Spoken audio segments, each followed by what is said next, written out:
when we respect each other, those are the things that start to reflect in the environment.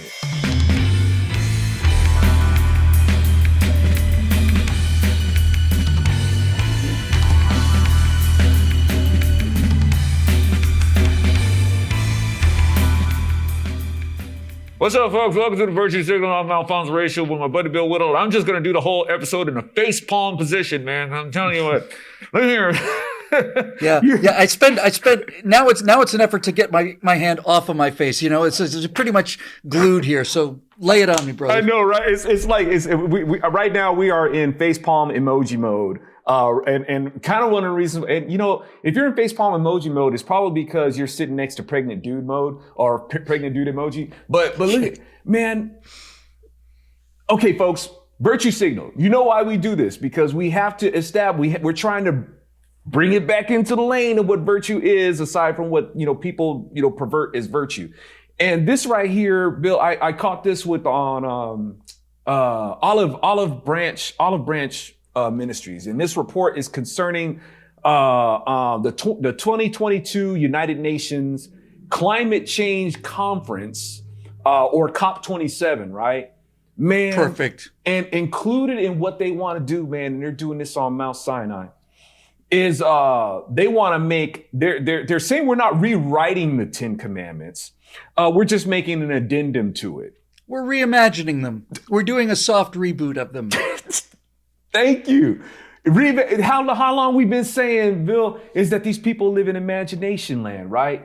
So the globalist, if you will, and ever since back on PJTV, I've long been saying, it's like, look, man, this environmentalist movement is just neo-paganism. These people have positioned themselves as basically the priest of Terra, if you will. That's right. Right? So, and now they accuse, you know, right-wing Christian people like me who are saying, and they want to assume that we want to establish a theocracy. It's like, no, absolutely not. That's not what we want. We're not called, that's not our directive at all. But you have these climatologists and these environmentalists who are coming together who want to make it a law. This is a law that is already encompassing the world. These regulations and these policies and these sanctions that we have to adhere to according to their religion. It is a global state-sponsored religion that even in America that we're having to adhere to. And it goes right over people's head. But an addendum, they want to make an addendum to the 10 Commandments. And you've spoken about this a lot, about basically this God complex that these people have. Is how much more do we need, Bill, to show that these people are trying to position themselves as gods on earth? From this to who's that nut? Noah, Yuval. Yeah. Okay, you know. Okay, well, can you give me an example of one of these new commandments? Do you happen to remember one? I tell you what, Bill. I honestly, so everything about the bill is, in a nutshell, is thou shalt not fill in the blank the earth. Is basically you have to. That's what it's all about. It's basically about idol worship of the earth. It's all that. Nice thing about your use of idol worship there is you could also spell that IDLE worship. You know. So look, I think my thinking on this has gone to basically down to brass tacks. And I'm actually at the point now where I'm just setting traps for people. I saw Piers Morgan in some tiny little clip that had nothing to do with anything. And somebody said, well, you believe in the climate crisis, don't you? He said, yes, of course. Of course. So when I hear that, I just want to jump in and say, let me just ask you to explain the climate crisis for me, right? You're saying that CO2 emissions are increasing. Okay. And that temperatures are rising.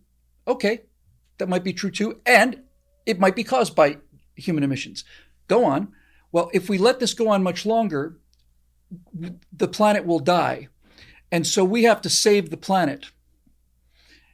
And I want to run into one of these people and I want to say to them, what parts per million of carbon dioxide will it take to kill the planet? You're talking about it being imminent. So right now, I don't know, haven't checked it this week, but it's around 430 parts per million, right? So I want to say to them, what parts per million are we going to have to stay under to save the planet? Or better, what is the red line that we cross from which there's no return? Because they're always telling us, this is it. It's coming. It's coming. It's coming. It's coming. Sea levels are coming. All that stuff too, right? I want them to give me a number, because what I know for an absolute scientific fact, and they know it, is that 80 million years ago, in the center of America, where Kansas is now, it was 3,000 parts per million, right? 3,000. Now, there was an awful lot of sea level rise. The whole center of the country was an inland ocean. I'm not saying I'm in favor of that, but that entire environment was filled with hundreds of thousands of species. Now it's just grass. Now that we've got to this dangerously low level of carbon dioxide. But the thing of it is, though, and this is how you can tell that they're lying, right? There's a number of ways to tell that this thing is not what they say it is. And look, this is why I no longer get into the weeds about whether or not the temperature's rising, whether or not humans are causing it. I'm not even going to go down that road, right? I'm not. I'm just going to say, well, just grant your premise. Okay, great. But if we're in immediate catastrophic danger, that means you're talking about 500 parts per million. Well, it's been 3,000. And not only has it been 3,000 parts per million, but the planet recovered from 3,000 parts per million, right? It was at 3,000 parts per million 80 million years ago, and the Earth didn't burn up, didn't burn to a cinder. I'm not saying I agree with what I'm about to say. I'm going to say I am going to grant you your premise. Okay? Just because it's not relevant to the main point. I'm going to grant your premise. I'm going to accept all of the rising temperature charts that you give. I'm not necessarily saying I believe in those things, but I'm going to grant it. You got it. Okay, great. You are saying to people that the planet is going to die, and now we have people gluing themselves to in art galleries. And they're doing this because they believe that there's 4 or 5 years left. And if we don't start eating bugs real quick, then the Earth is going to die. And that is a provable, 100% obvious lie. And so what that does to me is it makes me want to say to the climatologists, look, you are telling people that the Earth is about to die when you know as well as I do that it's not about to die. In fact, it's getting greener. Now, it may be changing. Okay, but it's not dying. We both know it. So why are you putting out this level of panic?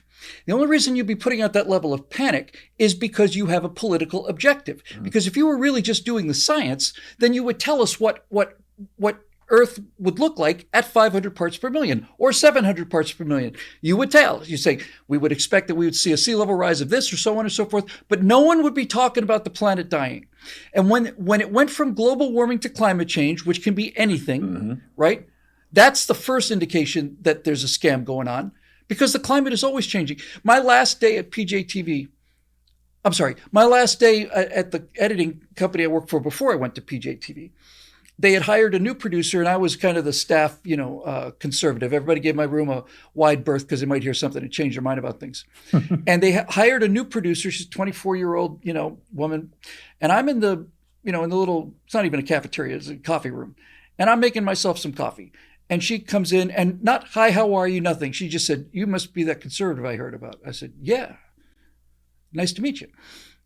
And without anything, just right off the bat, she says, well, so I suppose you don't care about preserving the climate, do you? And I said, well, what climate would you like to preserve? Huh? Do you want to preserve the temperatures at 1950? Do you want to preserve the temperatures at 1480? Do you want to preserve the temperatures of 80,000 years ago when there were 2 miles of ice above Kansas? Do you want to preserve the temperatures of 80 million years ago when there was a mile deep ocean, right? This change happened before we arrived on the scene.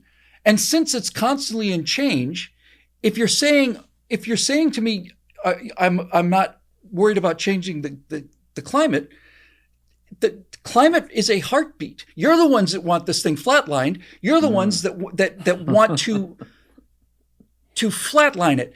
It doesn't matter to me if it's going up or going down. If if you look back at the magnitude of where it's been, we are not anywhere near that. Now, again, I'm going to grant you your premise that humans are pouring all this carbon in there. Okay, great. But there's no way in hell that we're going to get to 700-800 parts per million, let alone 3,000. And you know it. So why are you instigating this panic unless it's because you want to control people and you have to scare them to death? And this is exactly what they've done. And companies are advertising into this delusion. Our new Ajax, is environmentally friendly. You buy my product and you'll save the planet. Mm-hmm. Earth doesn't need your help. Earth has been through much, much worse than anything we can dish out to it, including, by the way, the detonation of every single nuclear weapon on the planet. That wouldn't be a good day. But Earth has been through things that are literally trillions of times more damaging than that. And she somehow manages to survive. Absolutely, man. And these folks, that's what they're all about, is control. They want to control, whether it's guns, birth control, population control the weather. That's just, they're flipping control freaks. And so you would think also, considering how much they love trees, these tree huggers, you would think that they would be happy with all the CO2 because trees love CO2. Earth has never been this green since humans have been here. You would think that they would be happy. Oh, the trees are just getting all this carbon dioxide. They're so happy. And it's almost like this idea of displacement like escapes them. Like they'll talk about how the glaciers are melting on one side. It's okay, yeah, sure, they're melting on one side, but they're actually accumulating on the other side of what you're talking about. And it's not It's not like you're going to have a bunch of people going up to the North Pole to see if you're right or wrong. So they can just go ahead and depend on, they can make up whatever narrative they want. I'm not going to take a tour up to the North Pole and see if it's true or not. See, this is why I don't ever want to get into the argument of the evidence with them, because it misses the entire point. Let's say glaciers are disappearing. Let's say that's true, right? And let's say that they're not appearing somewhere else. The glaciers are receding. Okay. At what point do we want to fix the glaciers? Where do we want the glacier to end, right? Because those glaciers covered the center of the country with 2 miles of ice, and no one was looking at that as an optimal situation. The Earth has feedback mechanisms to protect it against very high levels of carbon dioxide, but if CO2 drops below about 160 parts per million, then plants do not have enough CO2 to continue to grow, and then the whole thing falls apart. Then you get snowball Earth, right? So I've always found that the best way to defeat a ridiculous argument was to just grant it, right? Grant it. Mm-hmm. I was recently back in Florida, and I was on Key Biscayne where I grew up, and I was walking along a seawall where I grew up, and that water level didn't look any higher to me, Now, maybe it is. Maybe it is a little bit higher, okay? And maybe we're causing it.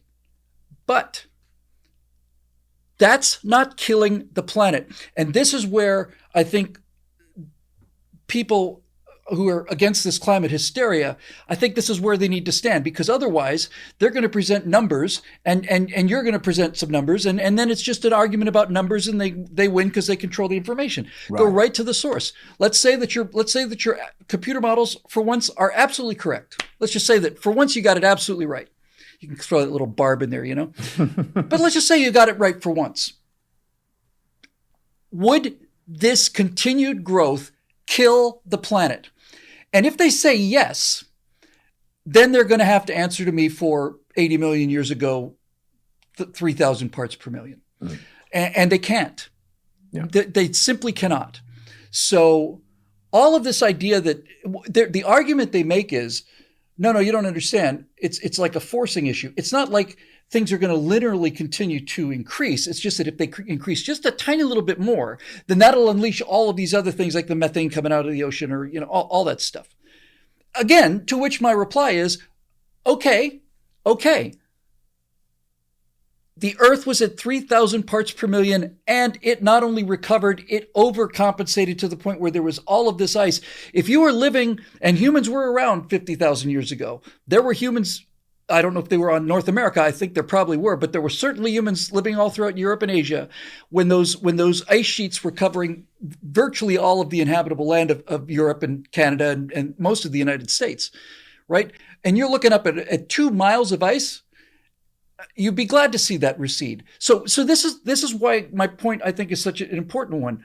I'm not going to argue whether it's receding or not. I'm just not going to argue that. I'm going to say, where do we want the glaciers to be? Right? Where do we want them to be? Because they'll show you a picture of what the glaciers look like in 1950, and then they'll show it to you today, and the glacier has receded. And then my response to them is, okay, so what we have to do is we have to control our carbon emissions to the point where the glacier will come back to where it was in 1950. But God knows we don't want it to go any further because we've seen what happened there, right? The whole thing is just so arbitrary and so ridiculous. And that's why I think you need to call them out on the premise, not on the data, on the premise. And the premise is provably false. Whether the data is false or not is certainly open for discussion, but I'm not going to get in the mud with them on that one. Sure, man. And see, now exactly what you're talking about is a religion that nobody can live up to. This is a religion with them. It is absolutely. It's a religious belief, absolutely. Yes. And there are blasphemers and there are heretics and there are, absolutely. And who can live up to this religion? Nobody can. It's always changing. And that's one of the problems that I have with them talking about making this addendum, which I want to get to in a second. But you're right. You talk about this ice age. Okay, so what facilitated this ice age? Was there an industrious population of these Homo sapiens? Whose SUVs cause it to get to 3,000 parts per million? Right. So This big industrial revolution of these Homo sapiens that were here. I mean, I don't see how that they could have caused this, but because this is coming off of the religious implications of this. Number one, the obsession with the oceans rising and it's going to flood over the earth. Bill, everything that these people do is to try to discredit or pull people away from what the Lord has said in the beginning. All of it, even whether it's transgenderism, all of it. When God says, look, you're a man and you're a woman. Okay, there's no reason for me to create two people. I could just create one person and that person could be trans. Well, I didn't do that. There's a man and there's a woman. But you see people trying to fly in the face of this very basic biological truth. Right. It's the single biological truth. It's shared by every species on the planet that I know of, except for microbes. Absolutely. Right. And the Lord didn't say that we're asexual or we reproduce by binary fission. It's like, look, you're a man, you're a woman. This is how we're going to do this. Right. So, and the same thing is with the flood. They're trying to create this hell on earth where we're going to make the world overflow in the face of the Lord saying himself, hey, look, no, I'm going to make a covenant with you.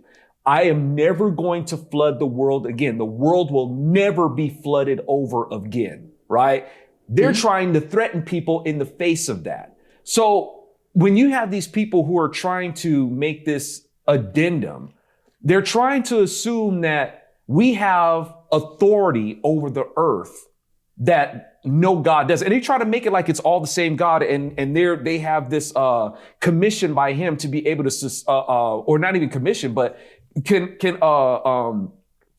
step over his authority and give you something else.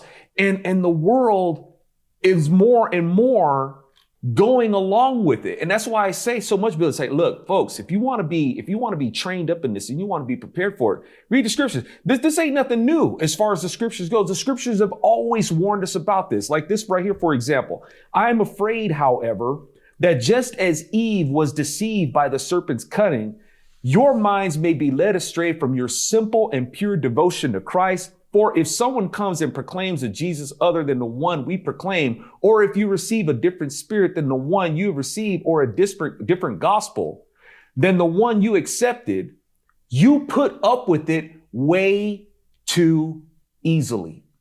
These people are falling head over heels for this different gospel that they could be a good person and redeemed if they just show their love and devotion to the earth. Yes, and if they do good works, right? That's part of the equation. You must do good works. You must cut your carbon emissions. You must live in with less air conditioning, less heating. You don't get to drive your car. All of that stuff. You have to do good works to get into this heaven, right? There's no grace in this view. And when they attach these things to the Ten Commandments, they started out their political agenda by attaching science to them, saying, well, you can argue with us and disagree with us, but science is on our side. And what they're doing now is they're attaching themselves to holiness too. They're attaching themselves themselves to divinity. Yes. Not only is science on our side, God's on our side, and they are doing that by simply associating it with the Ten Commandments, right? It's an addendum to the Ten Commandments. Okay, a lot of people take the Ten Commandments seriously. So if there's an addendum to them, then I guess God must be telling us, to watch the planet. When I first saw her and first heard her, Greta Thunberg, you know who I'm talking about. How dare you? How dare you?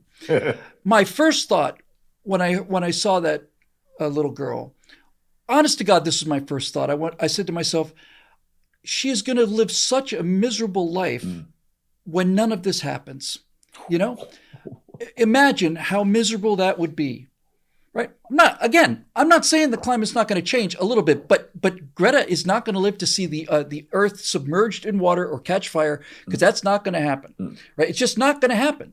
And I often wonder what it will take. I used to think that it would take an actual solid prediction, which was what Al Gore made in Inconvenient Truth. He said, we have 10 years to solve this problem, right? That came out in 2003. And this is why Rush Limbaugh is a genius and the rest of us are just aping him. The second that statement was made, he started a 10-year death clock, right? It's just counting down constantly. 10 years from now, and sure enough, in 2015, we were told there's not going to be any more snow, there's not going to be any more this, the ice caps will be melted in the summer, all of that. Well, the death time came and passed, and it's almost doubled the 10 years, right? And these people are buying real estate on the beach. Yep. And that is an indication. The indication that they're using private jets to fly to climate conferences is an indication that they know this is a lie. One of the first examples I ever used about this was, I said, look, let's just say for the sake of the argument that you are convinced by the science that eating olives is going to cause the destruction of the earth, right? It's not even growing olives. Me eating olives, humans eating olives are what's going to cause the destruction of the earth. If I genuinely believed that, you would never see me eat another olive again, ever. I would do whatever I had to do to not eat an olive. If I believed in the climate thing, I would walk there. But I sure as hell wouldn't eat 6 times as many olives as the person living next to me, which is what Al Gore's electrical bill was, right? If I really believed it, I wouldn't do it. And Glenn Reynolds at Instapundit has, as usual, just nailed this in a sentence. He said, I'll start believing that it's a crisis when the people who are telling me it's a crisis start acting like it's a crisis. Mm-hmm. Absolutely, man. And the other thing that the main thing that I have issue that I have, with these people making this addendum, if you will, is that the godless and basically dealing with folks here in America and abroad. One of the main excuses that they use to discredit the Bible or to say that the Bible is not valid is that they say that the Bible's constantly being changed. I'm like, really? How did they get to that? Exactly. How do you get to that point? Well, and they do a whole bunch of contortions and mental gymnastics to try to prove that the Bible's been rewritten or changed. And there are so-called holy books that have been changed. But the thing is, how are y'all going to come and try to discredit the Bible and say that it's not valid because it has been changed? But you're okay with these people assuming to go to Mount Sinai and make an addendum to the Bible. Now, they're going to make an addendum to the law. So we see that, and these people are the very ones who try to say that the scriptures need to be changed. They need to be updated. It's like, well, you discredit the Bible because you assume that it's being rewritten while you guys are suggesting rewriting it. It's like, Democrats, I hear Democrats saying that the Constitution needs to be rewritten. And I'm like, okay, you guys did rewrite a Constitution. That didn't turn out too good. You have the Constitution of the Confederate States. So they try to discredit something because it's been rewritten when they're the very ones who want to do the rewrites of it. They discredit it because it's inhibiting their drive to power. Yes. That's the religion. The religion isn't even earth worship. It's power worship. That's the religion. And the reason we settled on climate change as the great terrifier, right? The ultimate lever to get them to do what they want us to do is because it's unprovable. The fact that Al Gore, when I say unprovable, I'm not saying they can't prove a temperature change or a sea level rise, right? The catastrophe is unprovable. The catastrophe is always right in front of us as far as what they say, but it is never in any danger of happening. And by the way, just as an interesting point, this is what climate change has in common with the reparations movement. You know what that is?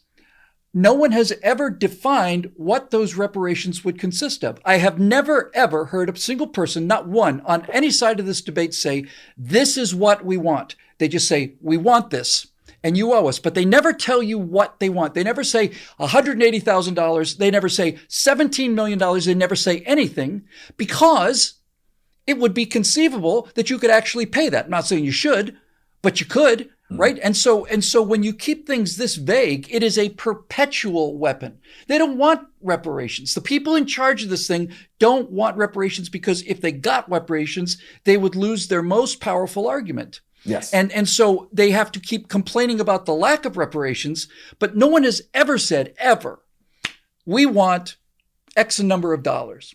Well, and frankly, I've mentioned this before, and frankly, since we're just printing money now, it doesn't matter. Right. If it turned out they wanted $200,000 and you had to sign a paper that says this is how reparations work, right? Reparations are to make you whole.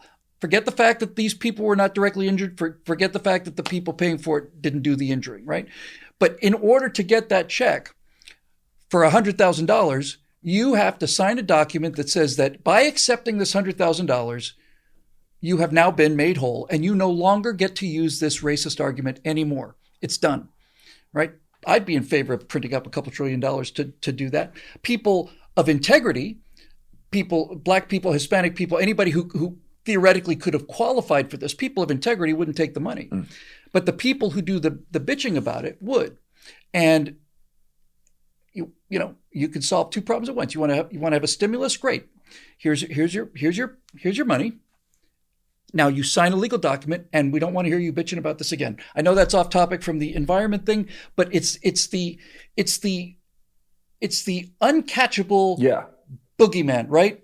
No matter how far you run after it, it will always be out of reach, but it will always be right there at your fingertips. Oh man, you could play it as a political tool all day, and you're exactly right. And they're quite relevant, really, in terms of how people use them and abuse them, if you will. And for people looking at for reparations, you can't really put a number to it. I mean, the standard is basically the 40 acres and a mule.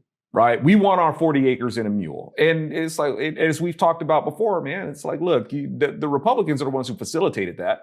General Sherman made that a field order. Lincoln approved it, and Lincoln was assassinated. And then Democrats revoked it. They canceled the order. Right. Of course it did. So as I said, if you want your 40 acres and a mule, go see the Democrat Party to actually give it to you out of their pocket, not take it out of somebody else's. I mean, they've even got the party symbol, so you know where to go.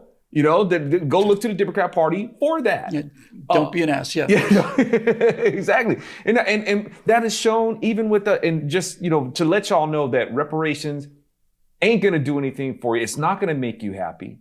Okay. It's even if for a lot of, my Black folks that are into scripture, that call themselves Christians, you look at the Bible and it's going to show you something they're going to make you happy. Israel got reparations. They left with the wealth of Egypt. The Egyptians were throwing their wealth at them, saying, okay, bye, please leave. Okay. They left with the wealth of Egypt, and they wanted to go back to Egypt. To slavery, because it was certain. Exactly. They cursed Moses and said, man, we could go back to Egypt, right? So the reparations are not going to make you happy. And this idea that you can come up with some sort of addendum that is going to make you a better person, and your salvation and your redemption is going to be facilitated to you by the Mother Earth.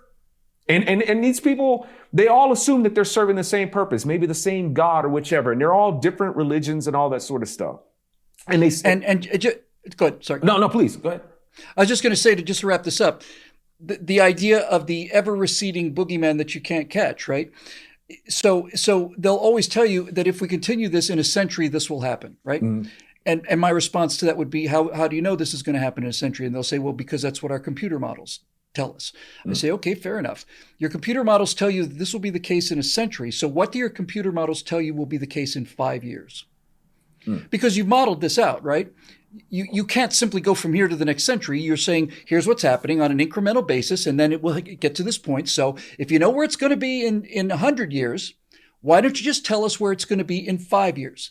Because then we can take skeptics and believers alike, and we can go out and measure sea levels around the world, and we will be able to experimentally test whether or not your model is representing accurate data.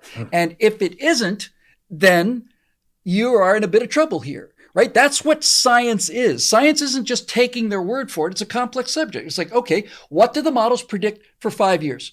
Great. I don't care what the number is. Half an inch of sea level rise, a tenth of an inch of sea level. I don't care.